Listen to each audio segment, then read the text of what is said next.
His first ever TV interview. We are hearing now from the gunman who tried to assassinate President Ronald Reagan 41 years ago.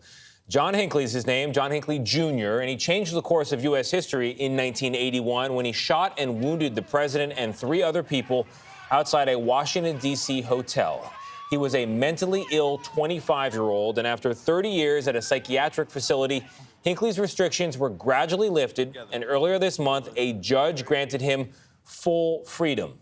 Hinckley sat down with our Major Garrett for an interview you will only see on CBS News. Major, good morning. We know his name. We know his face. We have never heard his voice.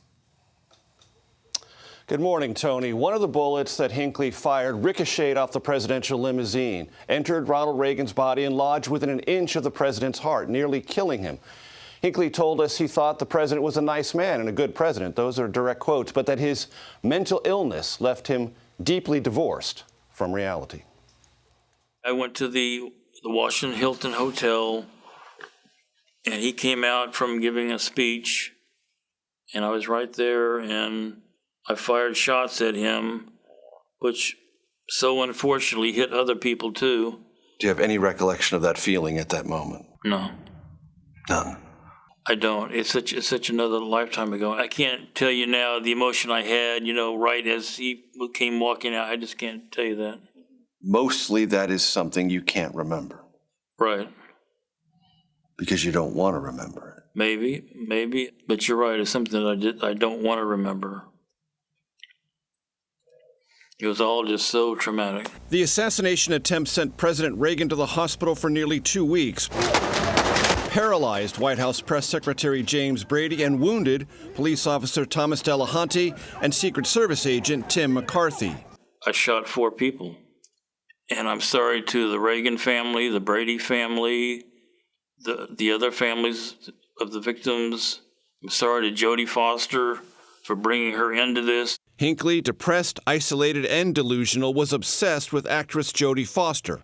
By attempting to kill President Reagan, he thought he could impress her. I feel badly about that. What about the Reagans? I feel badly for all of them. I mean, I have true remorse for what I did. I know that they probably can't forgive me now, but I just want them to know that I am sorry for what I did.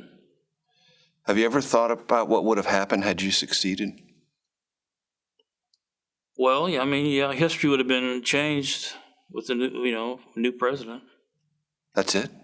Yeah, it would have been a big historical event. I'm glad I did not succeed. You are? Oh, yes. Very much so. You traumatized a nation, too. I did. Are you sorry for that? Yes. I'm sure the country was traumatized. I'm very sorry for that. Is there any part of you that wonders how the John Hinckley of that era could have gotten to that point? I did not have a good heart. I was doing things that, a good person doesn't do. So it's hard for me to relate at all to that person back then. A jury found Hinckley not guilty by reason of insanity, and he spent more than 30 years at a mental institution in D.C. He was released to his mother's care in 2016 and granted full freedom earlier this month. Is your story and your freedom justice? Yes. Why is it just? Because I was not just a cold, calculating criminal in 1981. I truly believe I had a serious mental illness that was preventing me from knowing right from wrong back then. Hinckley believes decades of treatment and medication make him no threat today. I've been in hundreds, maybe thousands of therapies, individual and group. I've been the most scrutinized person in the entire mental health system for 41 years. Is one of the reasons you're sitting down with me to try to soften the public perception of you? Yes. I'm just trying to show people I'm kind of an ordinary guy who's just trying to get along like everybody else. If you just think I'm just some crazy person, I'm not that anymore at all. The Reagan family, Brady family, and representatives for Jodie Foster did not reply to our request for comment. Do you think you'll ever have a chance to get closure with them? I don't know. I really don't think the Brady family or the Reagan family or Jodie Foster, I don't think they want to hear from me. Would you like them to consider forgiving you? Yes. They probably can't, but I wish they would.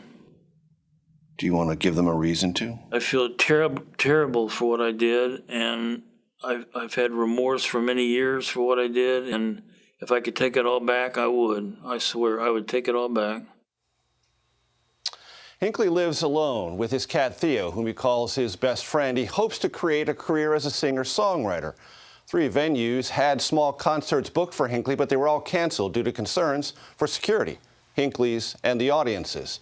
And for the foreseeable future, Hinckley tells us there'll be no public performances. Guys? Yeah, Major, it is interesting to hear from him after all these years, to hear what he was thinking, or better, what he was not thinking. I can see why the families don't want to talk to him, but I think the public wanted to know exactly what was going on. And I don't mean this in a disrespectful way, but he seems still on medication. Is he? Is he okay mentally? He seemed heavily medicated to me. So I asked Gayle if he was taking any medication specifically for his psychiatric illnesses. He said he's taking 2 pills a day, and he has sworn to his therapists and his doctors that he will stay on those meds. He believes he is better and more stable. I think everyone can see he has kind of a flat affect, and that might be the result of not only the medication but long-term therapy. I don't know. He didn't seem threatening to me, but we wanted to get his appraisal of this situation and get his apology on the record if we could, and that's what we did. And that's what you did. Well, he clearly knew what you were asking and clearly wanted to say something. Thank you, Major. Yeah, appreciate it.